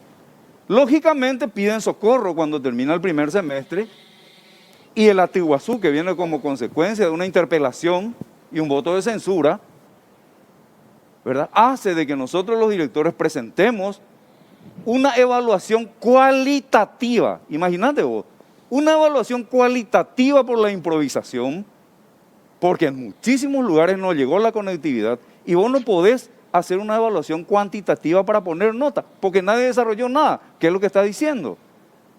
Entonces, la primera gran improvisación, no nos hicieron caso, por favor, porque ellos estaban con el discurso, es importante que la audiencia sepa, porque tenemos todo grabado, de que entregaron materiales didácticos de apoyo pedagógico en los lugares donde no hay... La mentira más grande de la historia. ¿Por qué es la mentira más grande de la historia? Y lo comprobamos. Gabriel es testigo. Tuvimos una reunión de gremios después con Robert Cano, y yo le condicioné mi presencia en esa reunión virtual. Si vos reconoces públicamente que esos materiales de apoyo pedagógico que enviaste supuestamente, que parecían hoja de diario, no le llegó a nadie y eran de abril y mayo y estamos en agosto, cometieron un error, Xami. Ustedes no quieren trabajar en equipo. Reconozco públicamente que cometimos un error. O sea, materiales didácticos de apoyo pedagógico no llegó a las zonas rurales. Entonces estamos en una crisis nosotros. ¿Qué vamos a hacer en el 2021? En eso nomás quiero decir. Y ahora, antes ni de pensar en el 2021, yo le pregunto al MEC, porque a nosotros nos costó un montón en la Universidad Nacional, Facultad de Ciencias Económicas, donde estoy, ¿verdad?, hacer una evaluación cuantitativa ahora a través de las plataformas virtuales. ¿Cómo vas a hacer a 1.600.000 estudiantes? Ese es el gran problema. Hasta ahora no nos respondieron cómo van a hacer. Entonces estamos en crisis. Y para colmo, la semana pasada, uno de los hombres claves, supuestamente también, el director de Educación Media, el abogado Seferino Ruiz, se le quita del cargo. O sea... Pipo, una consulta antes de ir a la pausa. Sí, más que nada, hay un solo culpable de esto, quiero saber y quiero preguntarle a los cuatro. ¿Hay un solo culpable de esto? ¿Es PETA o digamos es una sucesión de errores, de darle demasiadas oportunidades? Porque siempre dijimos, desde el año pasado, le están dando demasiadas oportunidades, le están respetando más de lo que le respetaron a cualquier ministro y fracasaron. Y el año que viene no sabemos si vamos a seguir con esto o no vamos a seguir con esto. O sea, estamos hablando como si termina el año y bueno, el año que viene comenzamos de cero y vamos a irnos todos. No sabemos si vamos a irnos a la escuela, aula el año que viene o vamos a seguir en esto. ¿Qué se va a hacer? ¿Se va a seguir dando oportunidad o es el fin de la cuestión? Respondemos a la vuelta de la pausa. Pausa, venimos enseguida. ¿Aún no conoces Fortis Mayorista? Te invitamos a que conozcas la sucursal más cercana y descubras el sector de fríos. Para un buen asado o un buffet necesitas los mejores cortes de carnes y embutidos. Fortis Mayorista te ofrece el lugar ideal, donde además de comprar calidad, lo haces al precio más conveniente del mercado y apoyando a la industria frigorífica del Paraguay. Hace una compra inteligente y elegí Fortis Mayorista.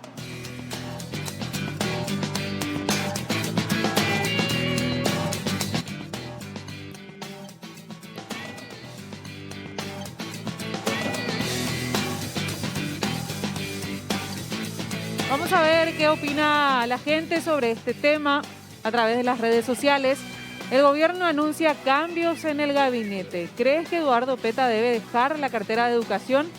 60% no y 40% sí. A full los trolls trabajando. ¿Por qué decís eso? Tiene menos amigos que perro malo tiene y ahora la gente le defiende a Peta. ¿Sabes qué? Muy tonto eso. Entre paréntesis, dentro de educación, si no es Peta, nosotros queríamos tener también la posibilidad de debatir con alguien, pero no hay, ¿verdad? Son muy evasivos, Jorge. Son muy, y no sí, solamente sí, en medio televisivo, sino también en medio radial. Nosotros queremos tener la versión oficial del NEC. O sea, Peta es muy difícil hablar y tampoco hay alguien, un vocero, así como tiene, no sé, por el Ministerio de Salud, que siempre está Julio Rolón, viceministro, dando la cara, justificando, por lo menos para contrastar. Porque acá en redes también nos preguntan, dice, ¿por qué no? ¿Quién habla allí en representación del MEC? Nosotros buscamos, pero no. Es muy difícil, ¿verdad? Lo que pasa, Jorge, es de que ellos venden mucho humo. ¿Perdón? ¿Verdad? Venden humo, digo, Humo. ¿verdad? Están vendiendo... les di un ejemplo, el tema de las guías didácticas. Jamás llegaron. Y ellos, como la última Coca-Cola, te dicen 95% de conectividad. Yo le digo, decime dónde, tráeme tu estadística por institución, como que nosotros estamos en todo el país. No, pero nuestro registro. No, pasame, nunca me pasó. O sea, ellos venden un espejismo, ¿verdad? Y la realidad es otra. Así de simple nomás es. Por eso ellos no quieren confrontar en un debate. Y otro que no entienden mucho, académico, con proyección de lo que es educación como política de Estado. Me duele decirlo. Pero es así, Jorge. Pero Pipo, eso que preguntaste, ¿pasa por eso realmente? ¿Por una sola persona es responsable de todo esto? No. O sea, yo creo que hay un responsable político que es el presidente de la República. Primero al nombrarlo, segundo al mantenerlo. Y hay un equipo. La única que podría eventualmente salvarse de ese equipo es la viceministra de Educación Superior. Tenés a un bioquímico viceministro de Culto. Tenés un ingeniero civil como viceministro de Educación. Toda la política de la educación en sí recae sobre el viceministro, que en todo caso, supongo que es un experto en venta de telefonía, porque ha estado 15 años en una de ellas, evidentemente estaba con algún conocimiento en ese campo, pero lamentablemente para esta ocasión no se vio mucho esa muñeca de él, digamos. Ahora nombran a una contadora como directora de educación básica y media. Entonces, no vemos en realidad para dónde pretenden, más allá de apuntalarle así al ministro. Desde nuestra visión, creo que el ministro Peta tiene la aspiración de sustentarse y sustentar cierta plataforma electoral de él en educación y en los educadores. Creo que está pretendiendo eso, tiene esa aspiración, si no, no se puede entender. Alguien mínimamente responsable de qué significa para un país como el nuestro educación para su presente y futuro, no estaría allí. Es muy raro que como que si un jugador de fútbol quiere venderse a Europa, se vaya y juegue mal todos los partidos e insista en seguir jugando él de titular y seguir fracasando, porque todo lo que ha hecho. Yo le quiero preguntar a Camila, ¿aprendiste algo nuevo este año? ¿Sirvió para algo este año o fue más estrés que nada? En definitiva no. Y mira, mi posición, por ejemplo, es en el último año, yo soy de la educación técnica industrial además, y en definitiva, proyección para mi futuro me va a costar muchísimo más que en ocasiones anteriores, ¿verdad? Acá es algo demasiado evidente que no se pretende buscar que la educación, primero que nada, sea accesible para todos. Segundo, que sea de calidad. Pueden decir la cuestión de la pandemia, lo que sea, pero el déficit de gestión en el Ministerio de Educación y Ciencias es algo que se viene arrastrando por mucho tiempo. Y poner otra vez en un lugar muy importante como es a la cabeza del Ministerio de Educación y Ciencias a alguien que no es idóneo y que fue duramente criticado antes, durante y cuando sea, es algo que va totalmente en contra de la voluntad de toda una comunidad educativa que siente en carne propia todas las fatalidades que se han estado cometiendo. Entonces, en definitiva, nosotros hicimos todo lo que estuvo a nuestro alcance. Vale reiterar, nosotros hemos conseguido que se le haga una interpelación, la sociedad toda vio cómo no podía respaldar absolutamente nada de las importantes preguntas que se le hacían y además también el voto censura que le dio el Senado, ¿verdad? Que no es tampoco porque simplemente los senadores tienen una conciencia, sino que obviamente iba a ser antinatural prácticamente. Luis, está Luis también, está, ¿verdad? Está Luis. Luis, esto que está mencionando Camila, digo yo, ¿qué es lo que ustedes los educadores, y vos que también estás al frente de una institución educativa, recomponer esto? Yo no sé si el próximo año ya va a ser posible con el anuncio de que aparentemente las clases presenciales se van a dar, aunque todavía eso no está definido. Pero yo entiendo, así como vos decís, hablar directamente de año perdido, bueno, es muy complicado, o sea, se tiene que analizar varios sectores, ¿verdad? Pero yo conozco casos en la radio, todos los días nos llaman, nos cuentan de que hay chicos que sí están en condiciones o que pudieron quizás aprender algo a través de la tecnología, pero hay otros que imposible, ¿verdad? Por una cuestión de que esa herramienta no les es práctica, tiene que socializar, les tiene que ver a un docente en el frente, tiene que estar con compañeros. Qué difícil va a ser esa tarea de recomponer esto, independientemente a quién esté al frente del ministerio, Luis.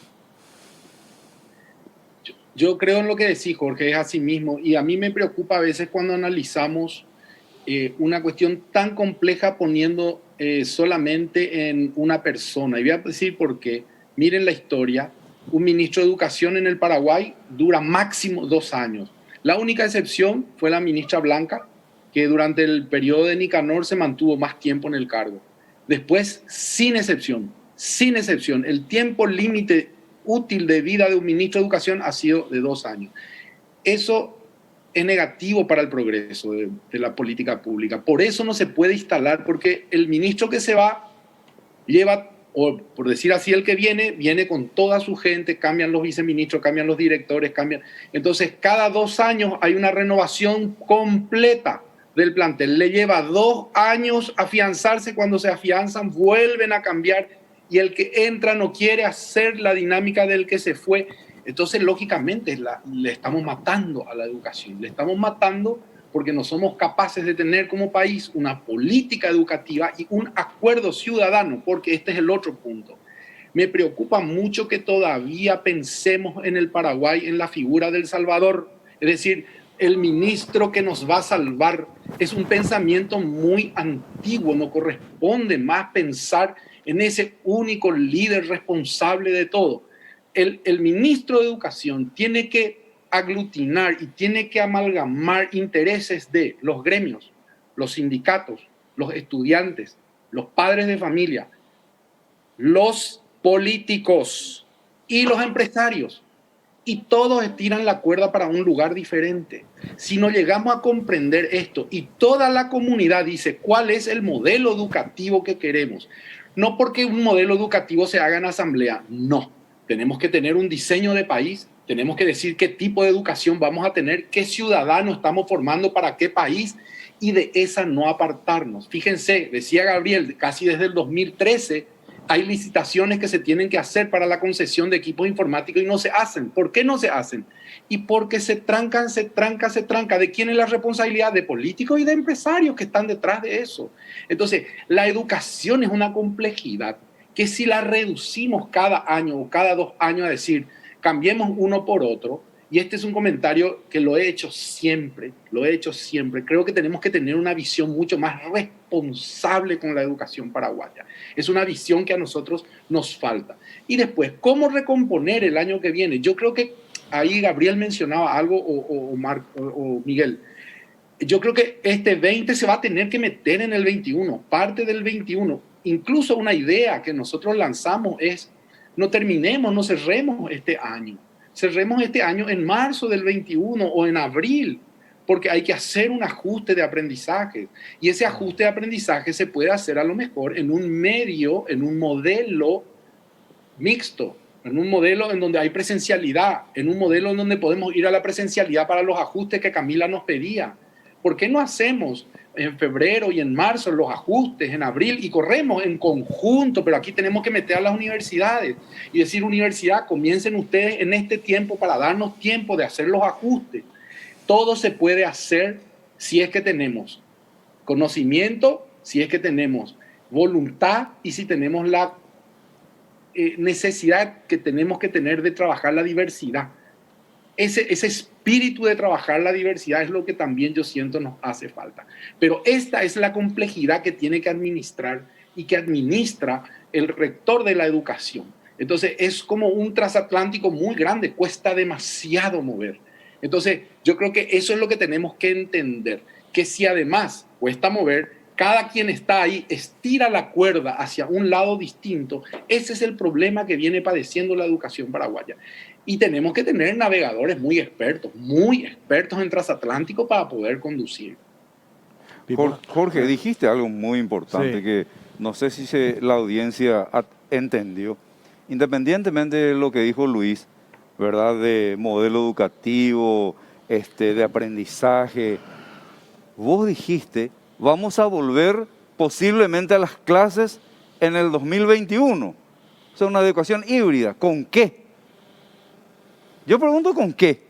Escuelas en condiciones paupérrimas, presupuesto recortado por el Parlamento, en uno de los pocos, digamos, ejes que es, por ejemplo, en concepto de la gratuidad de la educación, se quitó prácticamente todo.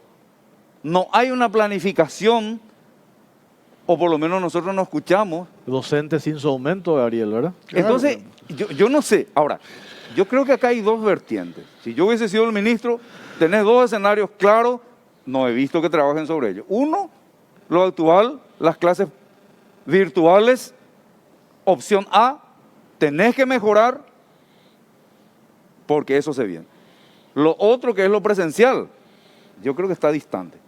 Porque recuerden ustedes lo que salió hoy en el periódico, en Miami se volvió a las clases y empezaron a aparecer muchísimos alumnos con COVID.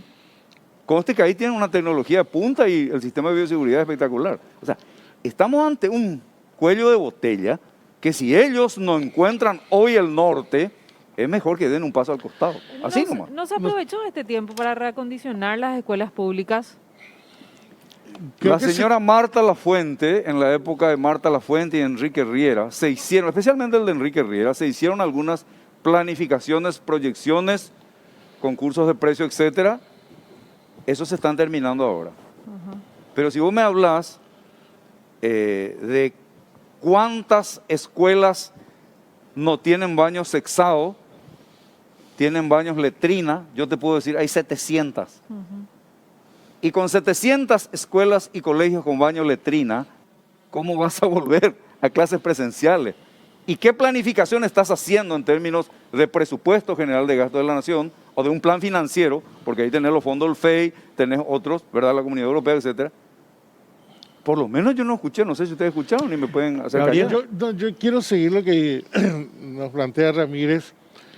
Creo que el corolario del planteo de Ramírez es que estamos ante la ausencia de una política de Estado que más allá de los sujetos que administre, continúe ese plan, esa política. Y una política de Estado en educación necesariamente tiene que tener sostenibilidad. Y la sostenibilidad está en el presupuesto, más allá de que tengas crisis pandémica o no. Y sin embargo, lo que tenemos en Paraguay ahora es que en base a esta crisis se mantiene un régimen tributario absolutamente excluyente, inequitativo, que lo pagan las políticas públicas.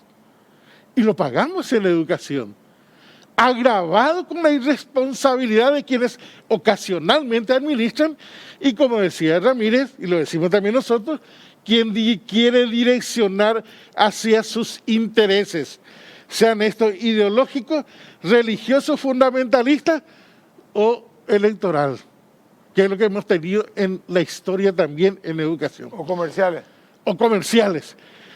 Un sujeto importante en la historia ha durado 10 años dirigiendo la política de educación, Ramón Indalecio Cardoso. Hoy mencionado por el ministro, pero solo mencionado, porque si hubiese seguido la política de Ramón Indalecio Cardoso, hoy hubiésemos tenido una interactuación de las instituciones. Por ejemplo, consecuencia de la pandemia, gravísima luego de la muerte, va a ser el hambre. Las escuelas adecuadas para que se puedan tener por lo menos huertas desde las escuelas y que se transfiera esto a las casas, inclusive las urbanas. Porque finalmente esta crisis, ante la debilidad de nuestra estructura en general en Paraguay, va a permear para diversos sectores. Entonces, estamos ante una complejidad que yo también acuerdo con lo que dice Ramírez, no pasa solo por un sujeto. Lamentablemente, muchas veces es más visible los graves errores de este sujeto que perjudica el presente y tiene consecuencias esto en el futuro. Tengo que hacer la última pausa. Luis dice, él habla, por ejemplo, ¿por qué no cerramos este 2020, marzo o abril del 2021? Y habla también del gran rector de la educación, ¿verdad? Pero para que se dé esa figura también tiene que tener la capacidad de sentarse a escuchar a todas las voces, ¿verdad? Tiene que ser el gran articulador. Y hoy, por eso yo digo, más allá de personalizar esta historia, por lo que he escuchado de ustedes, que son los referentes de los gremios que forman parte de la comunidad educativa, docentes, alumnos, directores, todos coinciden en que es imposible sentarse a dialogar y a consensuar y mucho menos a proyectar con una persona que no tolera o que no tiene esa capacidad inclusive de diálogo o de aceptar alguna crítica y mucho menos alguna sugerencia, ¿verdad? Entonces así se hace muy difícil, creo, en esto que dice también Luis Ramírez, que podemos llegar a coincidir o no, porque hoy cómo enmendamos lo que ya no se hizo en educación, ¿verdad? Estiramos hasta, ¿por qué vamos a cerrar este año? Vamos a tirar el próximo año. Pero como yo siempre digo, ¿quién toma la posta de eso? Debería ser el que está a la cabeza, ¿verdad? El que convoque a todos ustedes, a las universidades también, porque las clases empiezan el próximo año, pero alguien tiene que hacer, y ya ahora, ¿verdad? Sí. Y ahí es donde yo digo, tenemos esa persona capaz de ser el gran articulador, ni siquiera luego el que traiga la idea o las ideas para desarrollarla, sino que articula, a ver, entre todos, ¿verdad? ¿Qué es lo que se puede hacer? Ahí me parece que nos estamos encontrando el camino. Podemos hacer una pausa cortita, venimos enseguida.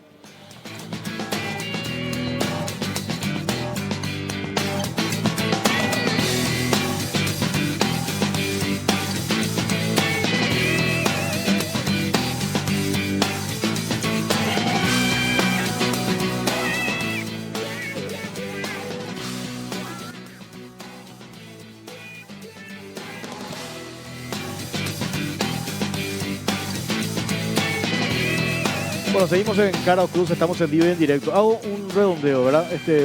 Por cada uno arranco con Camila. Camila, ustedes estuvieron la semana pasada frente al MEC. ¿Fueron ustedes los que dejaron esa corona allí, que en paz descanse la educación o no? No, no fue por parte Otro grupo. de la FENAES, pero nosotros en este año estuvimos haciendo, sí, movilizaciones frente al Ministerio de Educación y Ciencias el pasado 18 de mayo, luego otra vez el 23 de julio, o sea, a pesar de la pandemia y toda esa cuestión, nosotros igual seguimos organizados y es demasiado evidente que vamos a tener que seguir librando batallas para poder conseguir justamente todas las reivindicaciones que estuvimos nosotros presentando. Todos saben que este año presentamos tanto proyectos como reivindicaciones, inclusive, ¿verdad? Dimos nuestro aporte y nuestra exigencia con respecto al presupuesto para educación en este año, en vista de que se venían ver los recortes y nada, eso, es evidente que vamos a tener que seguir librando muchas batallas porque el fin de todo esto al final es conquistar y potenciar los derechos ya conquistados, valga la redundancia, y no lo que está sucediendo ahora, que es retroceder y carenciar el derecho a la educación, que es de hecho todo lo que marca la agenda de la Federación Nacional de Estudiantes Secundarios, y vamos a seguir tanto este año como el año que viene y así sucesivamente hasta conquistar verdaderamente una educación de calidad para nuestro país. ¿Pipo? Sí, más que nada preguntar, acá me piden la gente que tiene hijos con necesidades especiales de educación a Luis Ramírez y a los demás del sector privado, más que nada, porque están en ese lado. ¿Qué pasó con ellos? ¿Todo el mundo se olvidó de ellos este año? A Luis le preguntan. No, Sí. la verdad que es un tema bastante complejo. Incluir o la inclusión cuando en realidad el gran problema se trasladó a las casas. Es decir, voy a poner casos de chicos que tenían alguna maestra que les apoyaba y esa maestra que les apoyaba no pudo ir a la casa. Entonces se resintió mucho más todavía. Y yo creo que esto es parte de lo que hay que repensar en este modelo de educación virtual, digital y a distancia para los chicos que tienen necesidades especiales. Por otro lado, hay chicos que funcionan mucho mejor en este sistema virtual porque al ser un sistema audiovisual, los chicos no necesitan tanto esfuerzo para aprender algunas cuestiones que aprenden más rápido, pero sí en la actitud, en el tema de quedarse sentado frente a una cámara. A veces para muchos chicos que tienen alguna dificultad es más complejo y más difícil que sentarse frente a una persona. Entonces, para algunos. Hay otras indisposiciones o dificultades que funcionan bien. Entonces, se complejizó mucho más el tema de la inclusión. Ya es complicado y complejo incluir, pero había en las escuelas una solución que era la maestra de apoyo, que era esa maestra que hacía el anclaje, que era esa maestra que hacía el seguimiento. Y al no poder ocurrir esto, dejamos otra vez en manos de los padres y los padres también a veces, en la mayoría de los casos, sin experiencia y sin posibilidades, que además se le complicó mucho más porque es un lugar más de contacto y de confrontación con la disciplina, con el hijo. Entonces se complejizó mucho y finalmente terminó en, bueno, dejemos todo así porque nos estamos volviéndonos todos locos, entonces como dejemos nomás así, y es un grupo que no hubo una respuesta, hay que reconocer, adecuada todavía para la diversidad que hay con las dificultades, porque eso también pasa. Al haber tanta diversidad es muy difícil encontrar una solución para uno, pero que no va para otros, ¿verdad? Entonces es una complejidad, pero que tenemos que resolver, es una tarea pendiente ahí de todos, los privados, los públicos. Cuando hablamos de educación, la educación es una sola. Así que yo creo que es un gran déficit que tiene este modelo educativo, que es cómo incluir. Luis, te agradecemos tu tiempo y este contacto. Buenas noches, vamos a seguir charlando. Muchas gracias.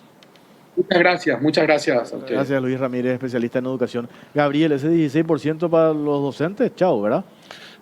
No, bueno, chao de parte de ellos. No, pero no hay. Nos sacaron este año con la ley de emergencia sanitaria, suspendieron la aplicación. Estamos nosotros con una movilización el próximo 20 de octubre de manera unitaria para reclamar a la bicameral un dictamen que incorpore este ajuste salarial. Creemos que es factible tener los recursos. Nosotros estamos planteando como otra auténtica la posibilidad de que se suspenda por 2 años el pago de los intereses de la deuda y esto sea utilizado para la reinversión y la reactivación inclusive económica de nuestro país. Creo que tenemos necesariamente que impulsar un mayor debate sobre la educación que queremos y la educación que necesitamos en el Paraguay, con una participación garantizada. Política de Estado en educación con derechos humanos fundamentales, ahí lo que decía País Ramírez, para que no tengamos exclusión, no solo por esta situación pandémica, sino que si existiera política, evidentemente hubiesen estado gente mucho más preparadas y especializadas para atender también esa situación de exclusión que se da mucho más llamativamente en tiempos de crisis, ¿no? Y nosotros apostamos a que esa participación tenga que ser garantizada y tenga que ser protagónica y esperamos más allá de los sujetos que vayan a estar al frente de la educación que se tenga esa apertura a fin de poder delinear ese modelo educativo necesario para un modelo también de desarrollo nacional diferente. Miguel, por último. Sí, hiciste una pregunta que quedó picando ahí. ¿Con quién vas a dialogar? ¿Con el que sabe o con el que no sabe de educación, en primer lugar? Ese que está en educación, ¿sabe dialogar con los sectores o dialogó con los exrectores, con los rectores de las universidades públicas privadas, con los exministros de educación, con los gremios, con los padres, con los estudiantes, o no hizo ninguna reunión técnica y académica? Esa es la pregunta para tomar como una base de la construcción de la educación como política de Estado. No hay nada. Y lo más sí importante decir, y le voy a decir, y creo que Gabriel y todos coincidimos, con los 80.000 docentes, de los cuales miles estarán mirando el programa, me quito el sombrero delante de ellos. Porque gracias al docente que de su bolsillo está pagando fotocopias, a veces deja de darle el pan a su hijo para cumplir.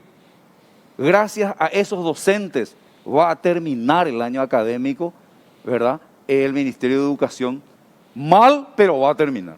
Por eso hay que reconocer el valor del docente hoy. Simplemente. Gracias, Miguel, por tu tiempo. Camila, te agradecemos este contacto. Ya nos despedimos. Buenas noches. Muchas gracias, Camila. Buenas noches, muchas gracias por este espacio. Siempre muy agradecidos, ¿verdad? Los secundarios, porque sabemos que por lo menos por estos medios nos escuchan. Bueno, muchas gracias, Camila. Hay que descansar ya mañana. Hay clase, ¿verdad? Virtual, pues igual, hay que estar temprano. Claro. Claudia, ¿qué dice tu encuesta? Vamos a ver rápidamente los números de la encuesta que habilitamos en Twitter. La consulta dice: el gobierno anuncia cambios en el gabinete. ¿Crees que Eduardo Peta debe dejar la cartera de educación? 1000 votos. 65% no y 35% sí. 5.000. Cerca de 5.000 votos. Pues entró la granja como loco. El ejército entró acá. 5.000 personas votaron en esta encuesta. Qué bueno, Cristian Chenach. Claro. Bueno, nos vamos, Pipo. Hasta el próximo domingo. Hasta el próximo domingo. Gracias por acompañarnos. Buenas noches.